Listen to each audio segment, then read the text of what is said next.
The air in the cabin was stale, thick with the smell of jet fuel and simmering tension.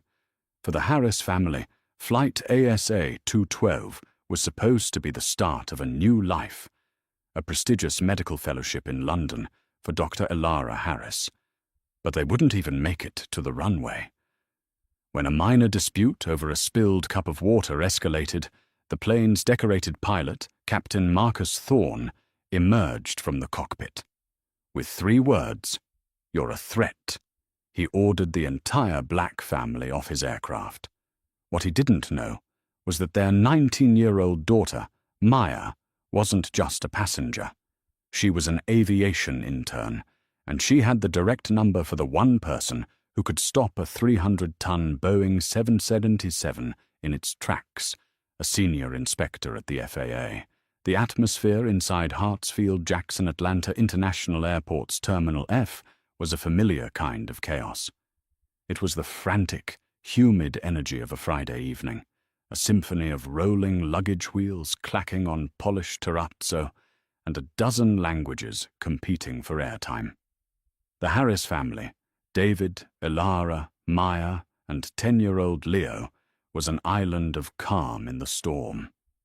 David Harris, a man whose tailored suit still looked crisp after a full day at his law firm, checked the departure board for the 10th time. ASA 212 to London Heathrow. Still on time. Gate F14. Good, murmured Dr. Elara Harris, adjusting the strap on her carry-on. She was a pediatrician, and her movements had the gentle precision of someone used to handling delicate things. Today, she was handling her own simmering anxiety. This wasn't a vacation. This was a move. She had been awarded the prestigious King's College Fellowship in Pediatric Neurology. It was the opportunity of a lifetime, a 2-year placement that would define her career. David was transferring to his firm's London office. For Maya, it was a gap-year internship. For Leo, it was just a terrifying adventure. "Mum, is my backpack going to fit?" Leo asked, his voice small. He clutched a worn plush stingray named Sting. "It will fit perfectly, sweetheart," Elara said, smoothing his hair. "Right under the seat in front of you." They were flying business class, a rare splurge David had insisted on. "If we're moving our lives across an ocean," he'd argued, "we're doing it with legroom." Their 19-year-old daughter, Maya, was quiet, her attention buried in a thick, spiral-bound book, the FAA Aviation Safety Inspector's Handbook. It was her Bible. For the past 6 months, she'd been an intern at the FAA's Atlanta Regional Office, a coffee and spreadsheets gig that she treated with the gravity of a Supreme Court clerkship. She loved the machinery, the procedure, the complex, interlocking rules that kept millions of people safe at 35,000 feet. "Maya," David said gently, "you can put the manual away. We're just passengers today, not inspectors." Maya looked up, her expression serious. "You know, ASA has a 78% on-time rating out of ATL, but their passenger complaint filings have risen 12% in the last quarter. Mostly baggage, but a few Level 2 in-flight crew conduct reports." Elara sighed, a small smile playing on her lips. "Thank you, honey. That's reassuring." They were called for pre-boarding. The gate agent, a harried-looking man named Tom Sullivan, barely glanced at their passports. "Go on," he muttered. They walked down the jet bridge, the anticipation mounting. The air changed, becoming cooler, more metallic. They stepped onto the aircraft, a Boeing 777.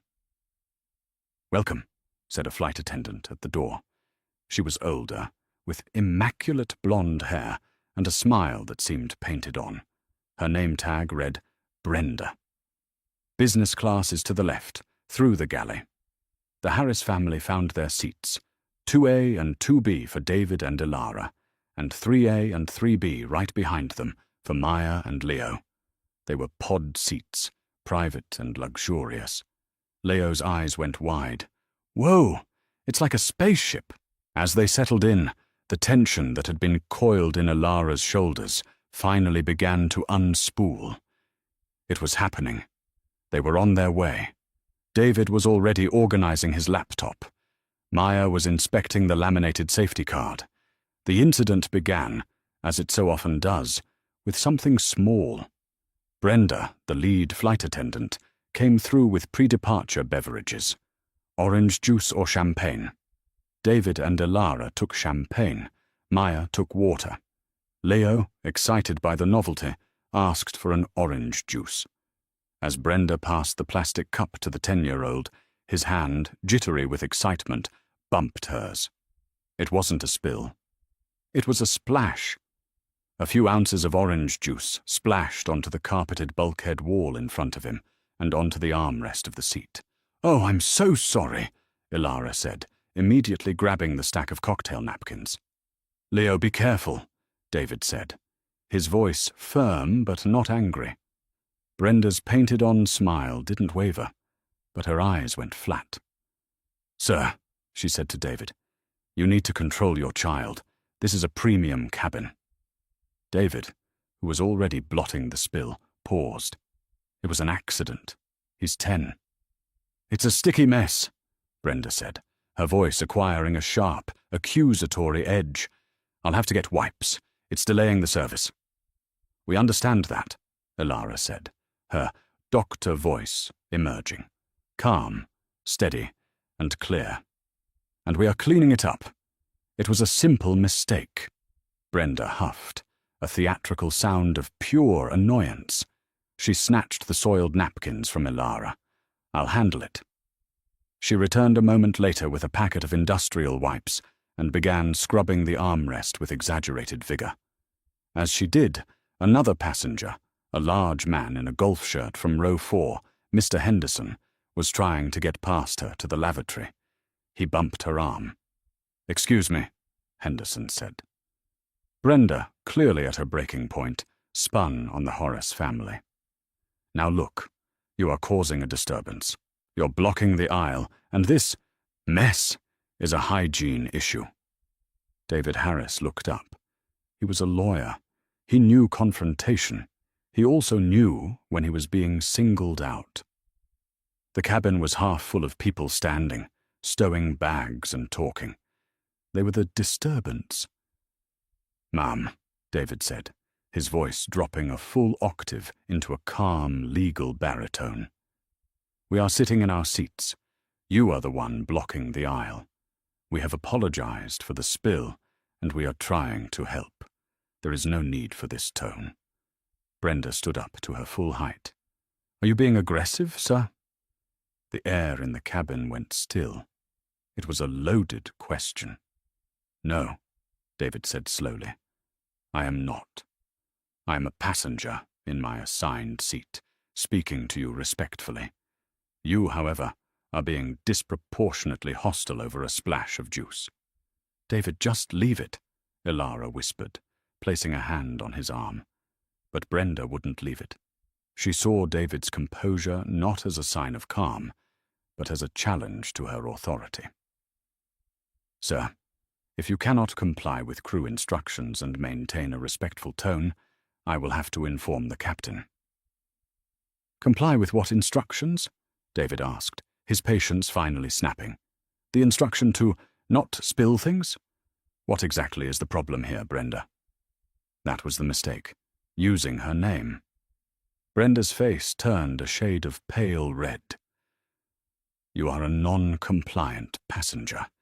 You are being aggressive and creating a hostile environment. I am reporting this to the flight deck."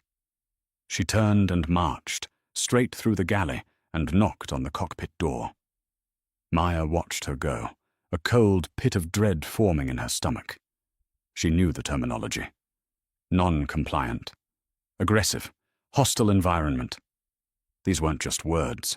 In a post-9/11 world, they were weapons. They were code for security threat. "Dad," Maya whispered. "She's going to lie."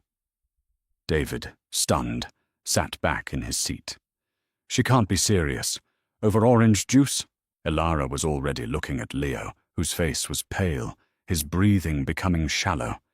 He was starting to have an anxiety attack. "Leo, sweetheart, look at me. Breathe with me. In and out." The cockpit door opened, but it wasn't just a co-pilot peeking out. It was the captain himself. Captain Marcus Thorne was a tall man in his late 50s, with a shock of silver hair and a chest full of medals on his crisp white shirt. He looked like he'd been pulled from a 1960s airline poster. He did not look happy. He strode into the cabin, his eyes scanning, until they landed on David Harris. Brenda was right behind him, pointing discreetly. "Sir," Captain Thorne said, his voice a commanding boom that silenced the entire cabin. "I am Captain Thorne. I understand you are being disruptive and harassing my lead flight attendant."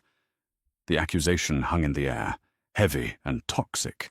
Every passenger in the business class cabin was now staring, phones angled discreetly to record. David Harris, trained in the art of cross-examination, felt a surge of adrenaline. This was not a negotiation. It was an execution. He unbuckled his seatbelt and stood up, slowly, so as not to appear threatening. He was tall, but Captain Thorne seemed to fill the aisle. "Captain," David said, keeping his voice level, "my name is David Harris. I assure you, no one has been harassed. My son, who is 10, accidentally spilled a small amount of juice. Your flight attendant, Brenda, became agitated. We apologized, but she seems to have interpreted our calm response as aggression." Captain Thorne's eyes were the color of cold steel. He wasn't listening. He was diagnosing. "Brenda is a 25-year veteran, Mr. Harris. She's one of my best. If she says there's a problem, there's a problem. She reports you were loud, non-compliant, and aggressive." "That is categorically false," Elara Harris interjected, standing up beside her husband. Her doctor voice was now tinged with steel. "I'm Dr. Elara Harris. This is my family. We are moving to London for my fellowship. The only person who was agitated was your attendant. My son is now having an anxiety attack because of her behavior." She gestured to Leo, who was hyperventilating, his face buried in Sting the Stingray. Thorne glanced at the boy, his expression unchanged. "Ma'am, I don't care what your profession is.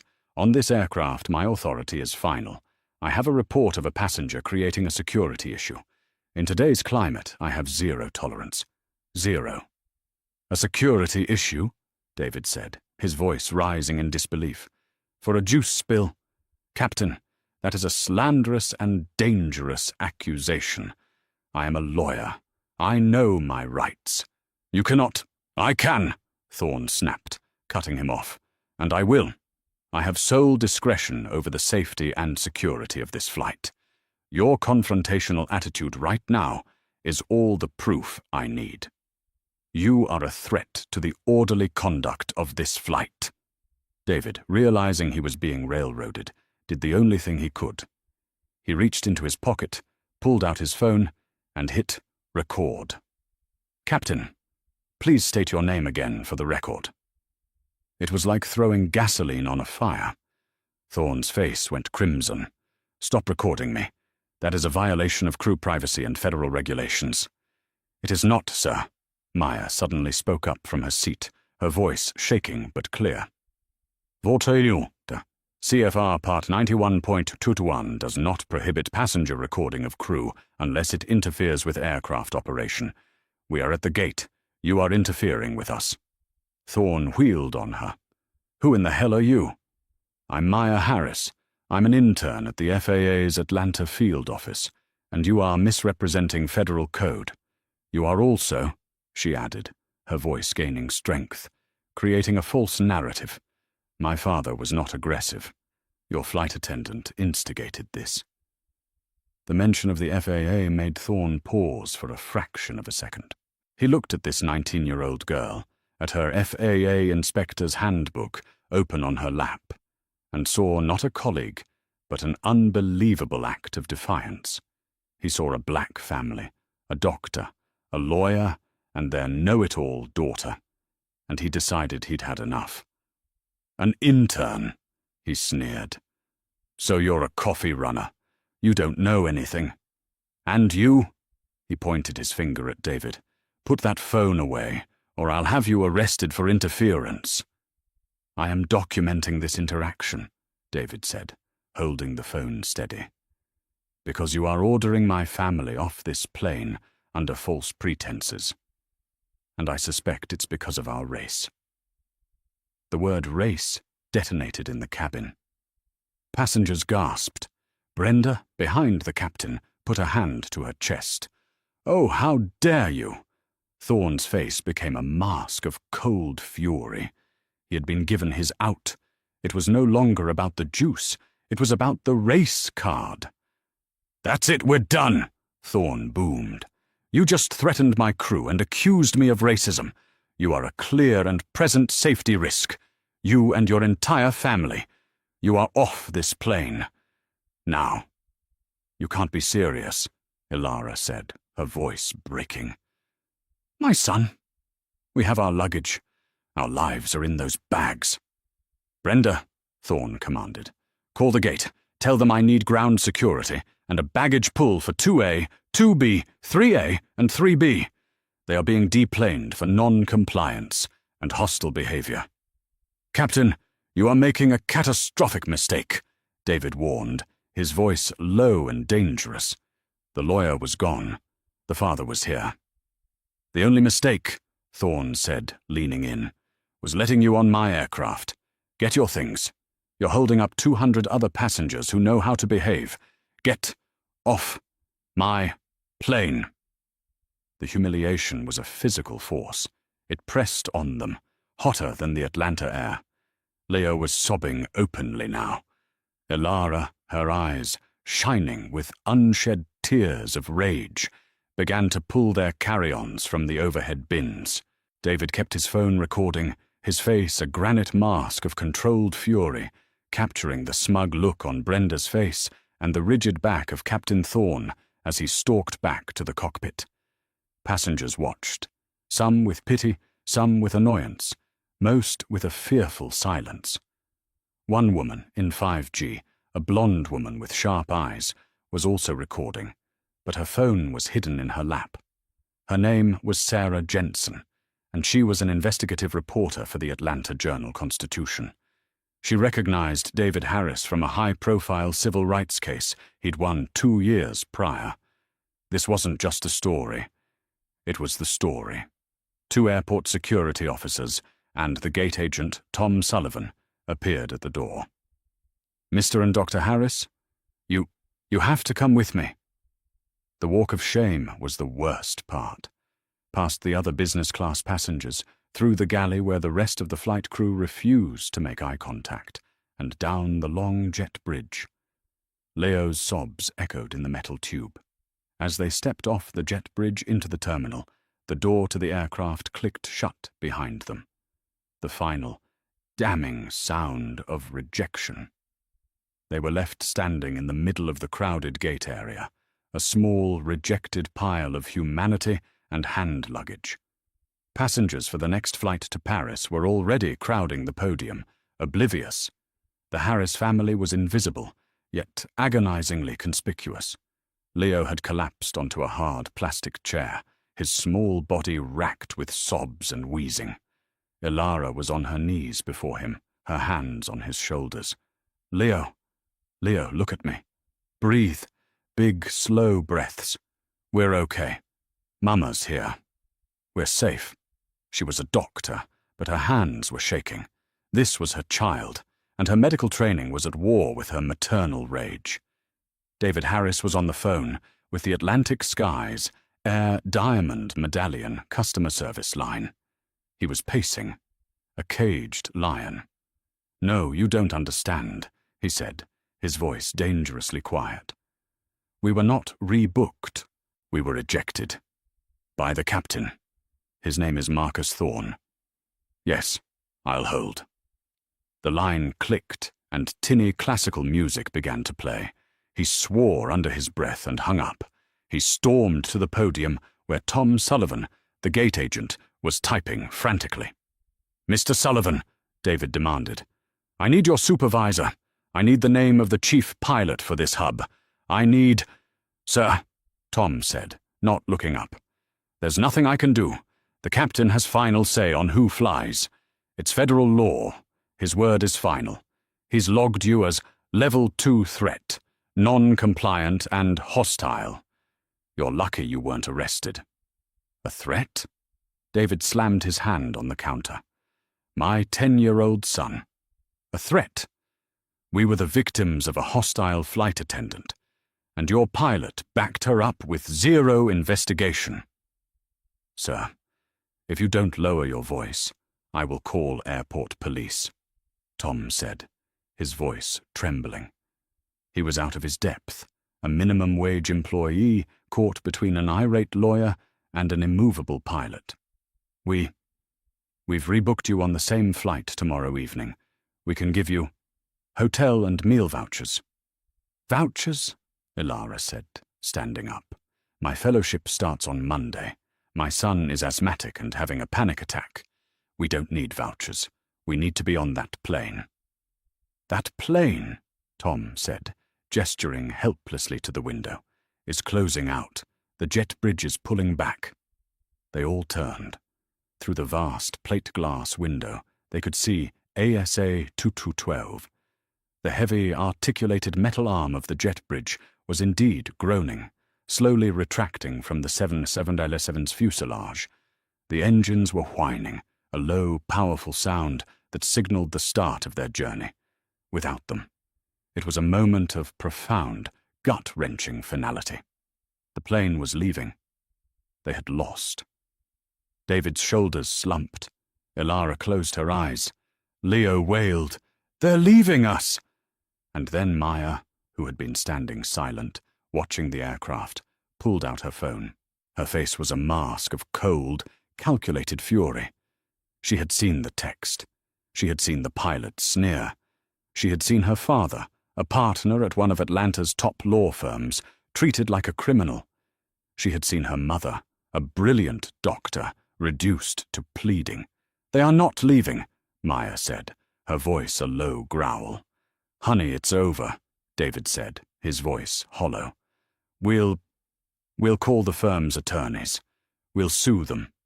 But we're not getting to London tonight." "Yes, we are," Maya said. She wasn't calling customer service. She scrolled through her contacts to a name that wasn't Mom or Dad. It was A. Croft, FAA. Alan Croft was the senior aviation safety inspector for the Atlanta region. He was a gruff, no-nonsense veteran of the NTSB. Maya had spent her internship terrified of him, filing his old accident reports. He was her mentor's boss, a man who lived and breathed federal aviation regulations. He was also, she recalled from a staff meeting, the duty officer for the Southeast region this very weekend. She pressed call. "Honey, who are you calling?" Ilara asked. "My boss's boss's boss," Maya muttered. The phone rang once, twice. "Croft." The voice on the other end was pure gravel. "Mr. Croft, sir. This is Maya Harris. I was an intern in your office this spring. With Dr. Evans?" There was a pause. "Harris, the intern. Good reports. What is this?" "It's my duty phone." "Sir, I'm at Hartsfield. Terminal F, Gate F14. I'm a passenger, or I was. On ASA 212 to Heathrow." "Was?" Maya took a deep breath, and the words came out, not as a panicked teenager, but as the FAA intern she was. "Sir, I am lodging an official safety complaint against the pilot in command, Captain Marcus Thorne. He has just ejected my entire family from the aircraft, citing a Level 2 security threat." "On what grounds, Harris?" Croft's voice sharpened. "My 10-year-old brother spilled orange juice. The lead flight attendant, Brenda Jennings, escalated the situation. My father, David Harris, began recording the interaction. Captain Thorne then emerged from the cockpit, refused to listen to our side, and declared my father a threat for recording him. When I identified myself as an FAA intern and corrected his interpretation of 14 CFR, he ejected all 4 of us. Sir, he lied. He filed a false security report to remove passengers he had a personal conflict with. He was irrational, arrogant, and, in my opinion, he is not in a fit state to command this aircraft. There was a dead, heavy silence on the line. The jet bridge was now 5 feet from the plane. The 777's navigation lights were flashing. Harris, Croft said, his voice now lethally calm. Are you stating as a witness that the captain of ASA 212 filed a false security report? Yes, sir, unequivocally. My father has the entire interaction on video. There were no threats. There was no hostility, except from the crew. They used security as a pretext to win a customer service dispute. And the pilot's name is Marcus Thorne. Yes, sir. Another pause. Maya could hear furious typing. Thorne. Damn it. He's already on a last chance warning. A similar incident in Dallas last year, but the passengers didn't have proof. He's with the Union. It was buried. Sir, the plane is pushing back, Maya said, her voice desperate. Not if I have anything to say about it, Croft said. Stay right where you are, Harris. Do not move. I am making a call. You did the right thing. Croft hung up. Maya turned back to the window. The jet bridge was moving again, but it wasn't retracting. It was extending. It stopped, then slammed back into the side of the aircraft with a metallic thud. At the podium, Tom Sullivan's phone began to shriek. It wasn't a normal ring. It was a high-pitched, insistent alarm. He fumbled for it, his eyes wide with terror. Gate F-14, Sullivan. Yes, sir. Right now. But yes, sir, I understand. Immediately. He slammed the phone down, his face sheet white. He grabbed his microphone. His voice cracked over the PA system, loud enough to be heard by the entire concourse. Attention! ASA 22! This is the gate. ASA 22! Do not push back. I repeat, do not push back. Shut down the engines. There is a ground stop order, a mandatory ground stop order, by order of the Federal Aviation Administration. The whine of the 777's massive engines spooled down, replaced by a stunned, heavy silence. David and Elara stared at their daughter, who was still holding her phone, her hand shaking. Maya, David whispered. What did you do? I think, Maya said, her voice trembling. I just grounded a 777. The effect of the announcement was instantaneous and profound. In the world of aviation, by order of the FAA, are words of terrifying power. They are the voice of God. Inside the cabin of ASA 212, passengers who had been settling in for the 7-hour flight sat bolt upright. Captain Marcus Thorne, who had just been given the all-clear for pushback, spat a curse. What in the hell is this? He barked into his headset. Tower, this is ASA 212. We have a ground stop order from our gate. Is this a joke? The voice from the Atlanta ground control tower was cold and impersonal. ASA 22, that is not a joke. Your departure clearance is revoked. Stand by at the gate. A representative from the FAA is en route to your position. I repeat, all departure clearance is revoked. Shut down engines 1 and 2. Thorne's blood ran cold. The FAA, not the airline, not the airport. The FAA. This wasn't a mechanical issue. This was an investigation. He looked at Brenda, who was preparing the cabin for takeoff.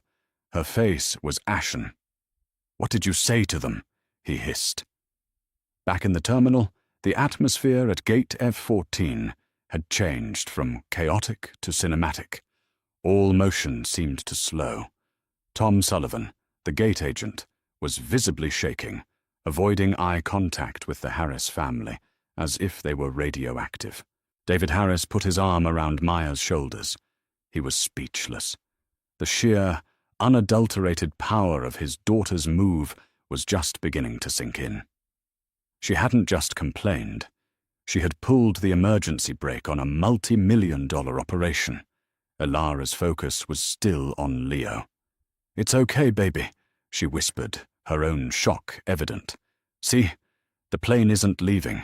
Everything is going to be okay." Leo's sobs had subsided into confused, hiccuping breaths. Less than 3 minutes later, a trio of figures approached the gate at a near run. They were not in airport uniforms. They were in sharp, expensive corporate suits. The man in the lead was Robert Blaine, the Atlanta-based Vice President of Operations for Atlantic Skies Air. The woman beside him was Cynthia Warren, Hartsfield's Director of Terminal Operations. They looked like they had just been pulled out of a shareholders' dinner, and they were not happy. They didn't stop to talk to Tom Sullivan. They marched directly to the Harris family. "Mr. David Harris?" Robert Blaine asked, his voice tight. "I am," David said, stepping forward, instantly shifting into his lawyer-at-war persona. "Mr. Harris, I am Robert Blaine, with Atlantic Skies. I want to express my most sincere apologies for this misunderstanding." David's eyes narrowed. "A misunderstanding? Mr. Blaine, we were publicly humiliated and ejected from your aircraft under a false security pretense. My son is ill. My wife's career is on the line. We are far past a misunderstanding." Blaine winced. He had clearly been hoping for a quick, private apology. He'd just received the FAA notification, which was sparse on details but heavy on menace. Mandatory review of flight crew, ASA 212, following 14 CFR Part 121 violation allegation. Aircraft grounded, pending crew fitness interview. Of course, Blaine said, trying to regain control. "What happened here is unacceptable. It is not our standard. We are investigating. In the meantime, please all of you, come with me. We have our first-class lounge. We can get you comfortable, get your son some water." He was trying to isolate them, to get them out of the public eye. "We are not going anywhere," Maya said, stepping forward. Blaine looked at her, irritated, as if a piece of luggage had spoken. "Young lady, Maya Harris," she said, her voice clear. "FAA intern, complainant. I was instructed by Inspector Alan Croft to remain at this gate. He is on his way." Blaine's corporate tan seemed to pale. Cynthia Warren, the airport director, swore under her breath. An intern? Who had Alan Croft's duty number? "Croft, Alan Croft is coming here," Blaine stammered. As if on cue, a new figure appeared. This man wore no suit. He wore a simple blue polo shirt with a small, embroidered FAA logo and tactical pants. He was in his 60s, with a face that looked like it had been carved from granite. He walked with a slight limp and carried an air of absolute, unassailable authority. This was Alan Croft. He ignored the airline executives completely. He walked directly to Maya. "Ms. Harris," he said, his gravelly voice surprisingly gentle. "You've had a rough evening, I imagine. This is your family?" "Yes, sir. My father, David. My mother, Ilara. My brother, Leo." Croft nodded to each of them. "Mr. Harris, Dr. Harris. I'm Alan Croft, FAA. I need to take your statements." He then turned his gaze on Robert Blaine. The temperature at the gate dropped 10 degrees. "Mr. Blaine," Croft said, "your aircraft, ASA 212, is grounded. My office. Now." "Alan, listen," Blaine said, trying for a friendly old colleague tone. "Surely we can sort this out. A recrew, maybe. We have 218 passengers on that plane. It's a massive disruption." "You have a massive disruption, Robert, because your captain filed a false security report, which, if you'll check your manual, is a federal crime, Croft stated flatly. He didn't just inconvenience a family, he lied to the federal government. So no, we are not sorting this out. You are going to open a conference room, you are going to get me every single flight attendant from that crew, and you are going to pull Captain Marcus Thorne off that plane and bring him to me. Am I understood? Blaine, the vice president, looked like a schoolboy being dressed down. Yes, Alan. Understood. And Mr. Sullivan, Croft barked at the gate agent, who jumped. You are going to make an announcement. All passengers on ASA 212 are to deplane. This flight is officially cancelled. A collective groan rose from the terminal. The passengers who had been waiting for the Paris flight were now joined by the confused, angry, and betrayed passengers of the London flight, who began to trickle out of the jet bridge, dragging their bags. The cabin was a mess of rumours. Medical emergency. Terrorist threat. The plane is broken. In the middle of this swelling chaos, the reporter, Sarah Jensen, approached the Harris family. She had her press badge out. Mr. Harris, Dr. Harris, she said quietly. My name is Sarah Jensen, Atlanta Journal-Constitution. I was in seat 5G. I saw the whole thing. I filmed it. What that pilot did. It was beyond the pale. I also heard your daughter make that call. That was the most incredible thing I've ever seen. David looked at her, then at the chaos, then at Alan Croft, who was already grilling a pale-faced Tom Sullivan. Miss Jensen, David said, the lawyer in him taking over. I believe we have a great deal to talk about. The airline's Regalis. First-class lounge, normally a quiet sanctuary of free champagne and soft jazz, was transformed into a war room. Robert Blaine had ceded his personal office to the FAA. It was a glass-walled box overlooking the concourse, and it had become an interrogation chamber. The Harris family was given a private suite in the lounge, a room with plush sofas and a fully stocked fridge. Leo, exhausted, had finally fallen asleep on Ilara's lap. David and Ilara sat in stunned silence, watching the proceedings through the glass.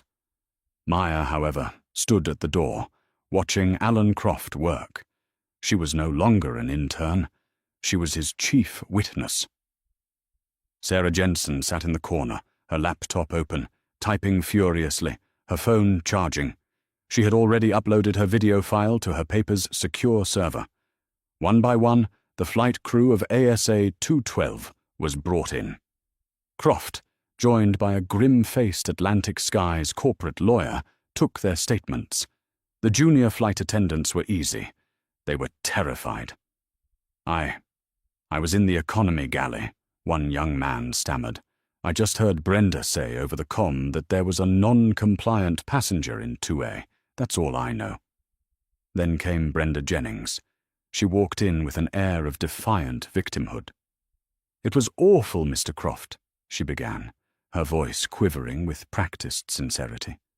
He was so aggressive. Mr. Harris, he stood up. He got in my face. He threatened me. He said, I'm a lawyer. I know my rights. It was a clear threat. And then he used the race card. Captain Thorne was just protecting his crew. Is that so? Croft said, his voice dangerously smooth. He looked at Maya. Ms. Harris, would you ask your father to play his recording, please? Maya nodded. David, from the other room, hit play on his phone and connected it to a speakerphone on the conference table. The audio was crystal clear. Audio. Ma'am, I am a passenger in my assigned seat, speaking to you respectfully. You, however, are being disproportionately hostile. Audio. Brenda. Are you being aggressive, sir? Audio. David. No, I am not. Brenda's face went white. She hadn't known they were recording her. The audio continued, capturing her escalation, David's calm, and Ilara's attempts to de-escalate. It captured Captain Thorne's arrival. Audio. Thorne. I understand you are being disruptive and harassing my lead flight attendant. Audio. David. Captain, that is categorically false. The recording played for 3 full minutes, ending with Thorne's final order. Get off my plane. When it finished, the silence in the room was absolute. The airline's lawyer put his head in his hands. Brenda Jennings was trembling, her mask of victimhood shattered. Ms. Jennings, Croft said, his voice like ice. That recording contains none of the threats you described. It does contain a passenger calmly refuting your claims. It does contain a pilot escalating a situation, ignoring a passenger's statement, and misrepresenting FAA regulations. You lied to your captain, and then you lied to a federal agent. That's a felony. Brenda burst into tears. He was difficult. They're always so difficult. I've been doing this for 25 years. And you've just ended your career, Croft said, dismissing her with a wave. Get her out of here. Take her credentials. Finally, it was Captain Thorne's turn. He strode in, his hat in his hand, but his arrogance was still intact, albeit brittle.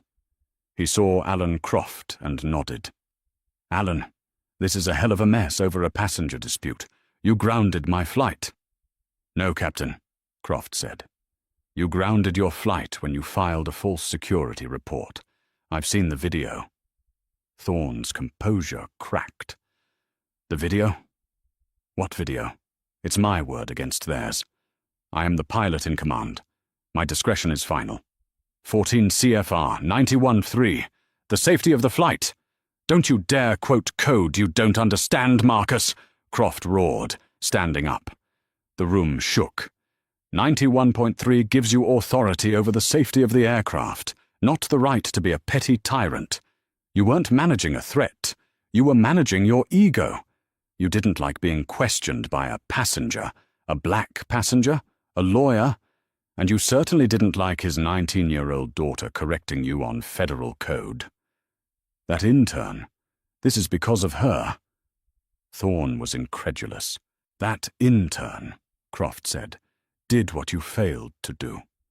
She assessed a situation, gathered evidence, and reported a procedural failure that threatened the integrity of the air transit system. You, on the other hand, were the threat. You were emotional, you were irrational, and you were discriminatory. You used security as a weapon to eject a family that inconvenienced you. You lied on an official log. You are, as of this moment, grounded. Hand me your license and your credentials. Thorne stared at him, his face a mottled red and white. The power, the authority he had wielded for 30 years, evaporated. You can't.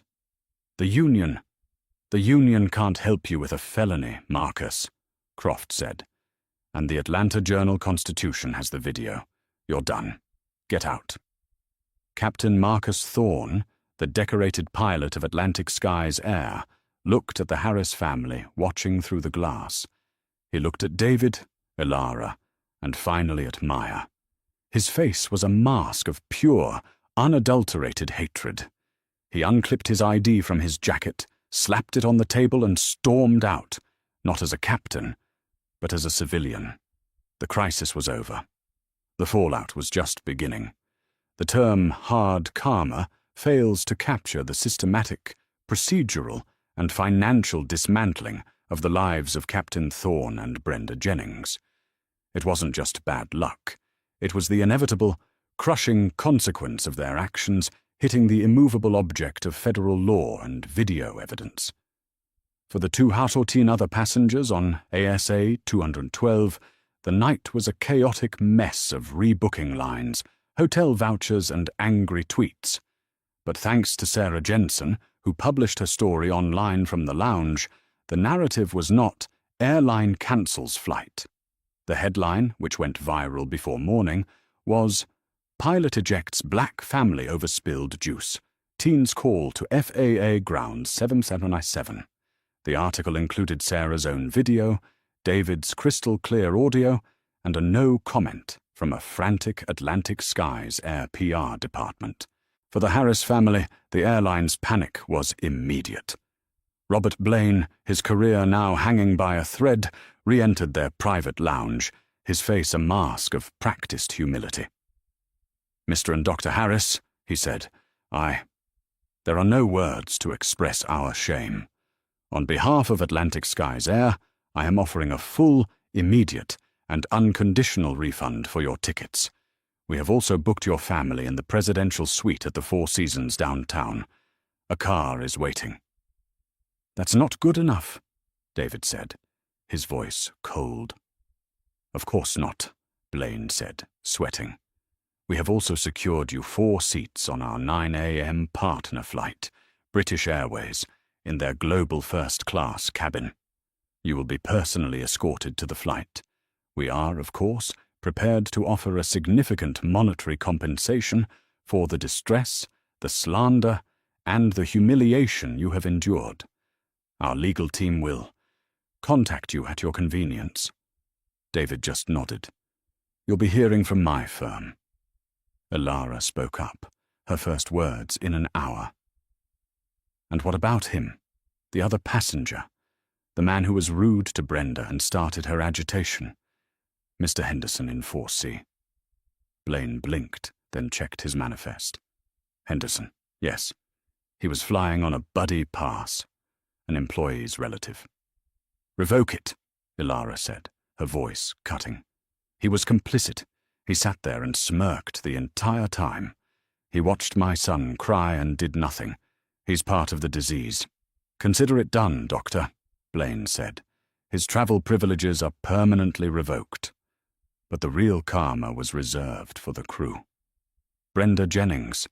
She was fired before the sun rose.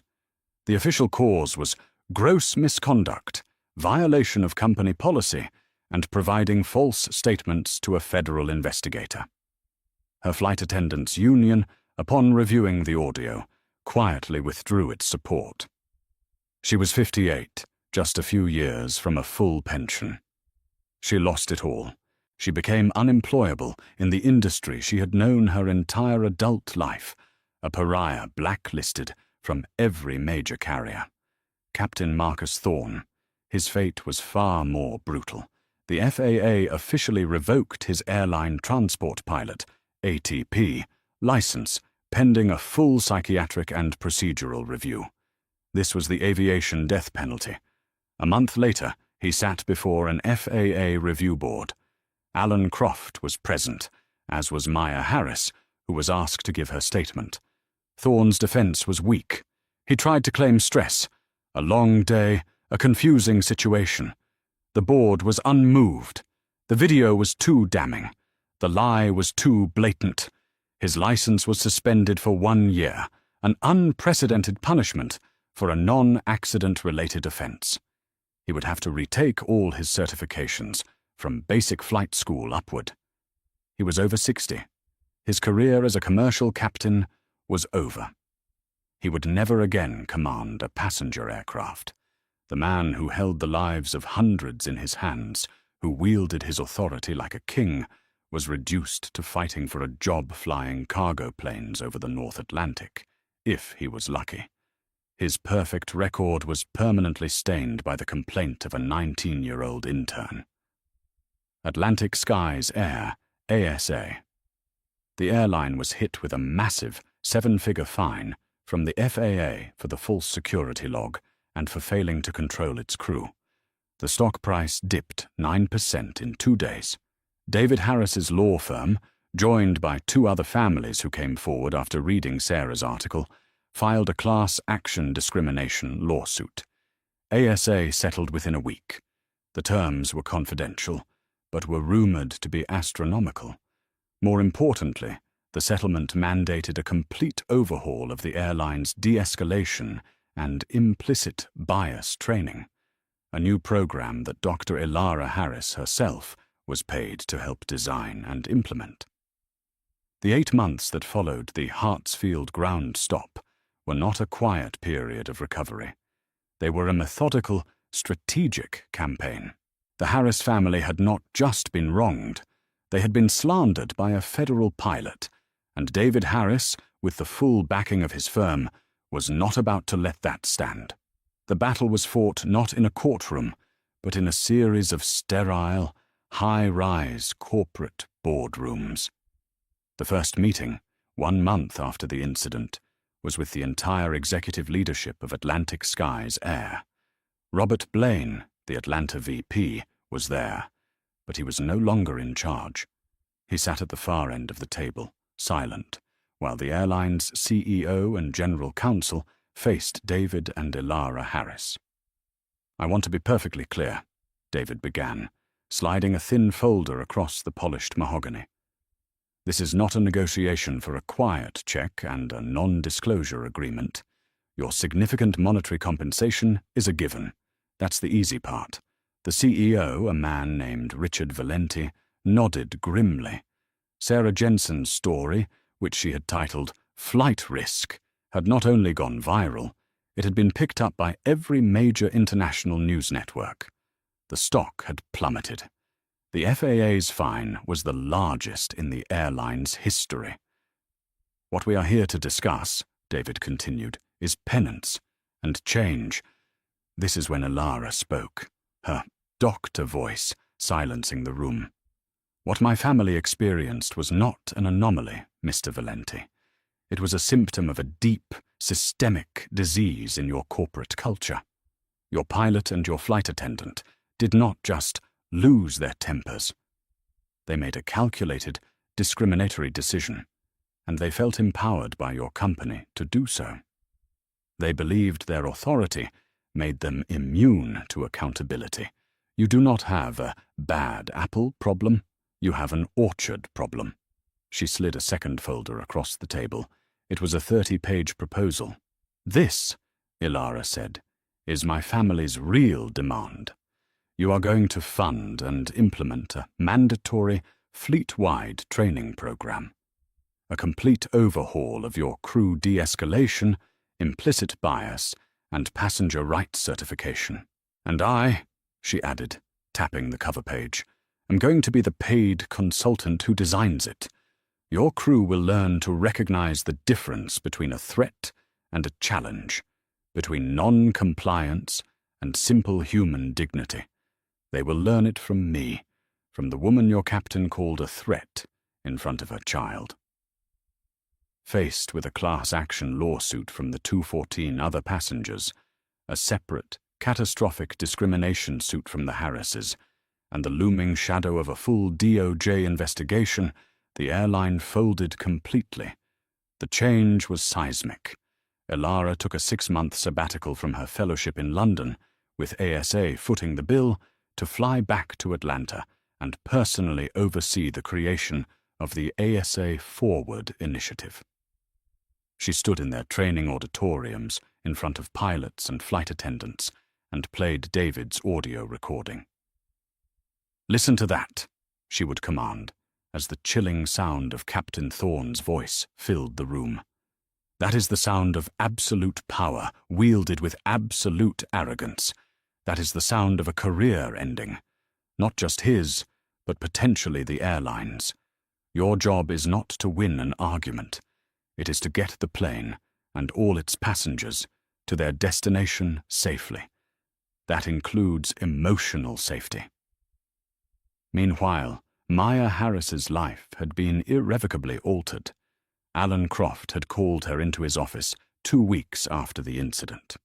"I've been with the FAA for 35 years, Ms. Harris," the old inspector said, leaning over his desk.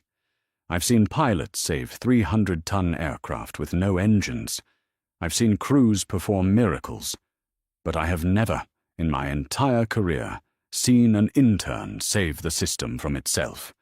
You didn't just report a bad pilot. You exposed a flaw in the entire security reporting structure." He pushed a thick envelope toward her. It wasn't just a letter of recommendation. It was a full, unconditional scholarship to Embry-Riddle Aeronautical University, the most prestigious aviation school in the world. It was personally sponsored by the FAA's Southern Regional Office. "We don't get many people like you," Croft said, a rare smile cracking his granite face. People who see the rules not as a weapon, but as a foundation. You're a procedural natural.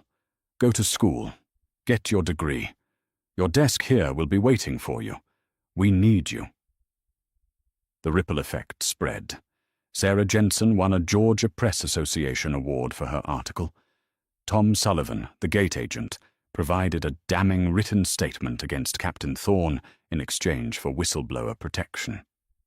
Mr. Henderson, the passenger in 4C who had escalated the situation with Brenda, found his travel privileges revoked not just on ASA, but on all their partner airlines, worldwide, for life.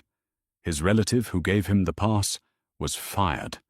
8 months after that night, the Harris family found themselves once again in Terminal F at Hartsfield-Jackson. They were flying back to London after Elara had certified the final training module. Flying, at David's insistence, on Atlantic Skies Air. The tension was a living thing. Leo, now 11, held his mother's hand in a death grip. "Mum, are they going to be nice this time?" Elara knelt, smoothing his hair. "Yes, Leo, they are. Because we taught them how." The moment their names were scanned at the gate, the new agent's eyes went wide. A quiet chime sounded on her terminal, the Harris flag. Not a warning, but an alert of extreme importance. The agent stood up. "Mr. Harris, Dr. Harris, Ms. Harris, Mr. Harris Jr., welcome. It is a genuine honor to have you fly with us today." She personally escorted them down the jet bridge, past the line, and onto the aircraft. They stepped into the cabin. The lead flight attendant, a sharp-looking woman named Maria, greeted them with a calm, professional smile. "Welcome, Dr. Harris, Mr. Harris." But before they could even reach their seats, a second figure emerged from the cockpit. It was the captain. She was a woman in her 40s, with a commanding yet approachable presence. "Captain Eva Rostova," she said, extending her hand to David, then Elara. "I wanted to come out personally. I'm sure this isn't easy for you." "It's procedural, Captain," David said, shaking her hand. "Good," Rostova said. She then turned her full attention to Maya. She didn't offer a hand. She offered a small, crisp salute. "Ms. Harris," she said, her voice filled with a deep professional respect. "I'm Captain Rostova. As part of our fleet-wide recertification, every single pilot was required to read the Thorne-Harris incident report. We studied the audio. We studied the FAA findings. We studied your statement." Maya was stunned into silence. Rostova continued. "You reminded a lot of us that the bars on our shoulders don't give us the right to be wrong. They give us the profound responsibility to be right. You held a mirror up to our entire profession, and you forced us to be better. It is my privilege to fly you today." She then nodded to Elara. "And Doctor, your training module is uncomfortable. It's difficult. And it's the best thing that's happened to this airline in 30 years. Welcome aboard my aircraft. You are safe here." David Harris looked at his wife, and in his eyes was a universe of pride. Elara let out a breath she felt she had been holding for 8 long months. They took their seats, the same pod seats, 2A, 2B, 3A, 3B. The flight was, by all accounts, unremarkable. The service was perfect. The crew was polite, efficient, and warm. As the 757 pushed back from the gate, the same gate, F-14, and thundered into the Atlanta sky, Maya Harris looked out the window. On her lap was not the FAA intern's handbook, but an advanced textbook on aeronautical law and federal regulatory oversight. She realized in that moment what she had truly learned. The rules, the codes, the regulations. They were not just a shield to hide behind, as Brenda had tried to do, or a sword to wield, as Thorne had. They were a foundation. Thorne and Brenda had built their careers on a crumbling, personal foundation of ego, prejudice, and petty power. All Maya had done was hold them to the real one, the one built of steel trap logic, federal law, and basic human decency. The plane leveled off at its cruising altitude, a smooth and steady ascent. The fasten seatbelt sign dinged off. It wasn't just a simple chime. For the Harris family, it was the sound of a system that had been broken, forcefully reset, and was now, finally, working exactly as it was supposed to. It was the sound of hard-won and permanent peace. Thank you for watching this story to the very end. The case of the Harris family and Captain Thorne is a powerful reminder that authority should never be mistaken for justice. It shows how one family, armed with the truth, a video camera, and an incredible understanding of the rules, could stop a corrupt system in its tracks. It's a story of prejudice and power, but ultimately, it's a story of karma and accountability. What would you have done in their situation? Have you ever witnessed an abuse of power and felt helpless? Let us know your thoughts in the comments below. If you were moved by this story of justice being served at 30,000 feet, please hit that like button. Share this video with someone who needs to see it. And most importantly, subscribe to our channel for more true-life stories of drama, twists, and hard-earned karma. We read every comment, and your support helps us keep telling these important stories. Thanks again, and we'll see you in the next one.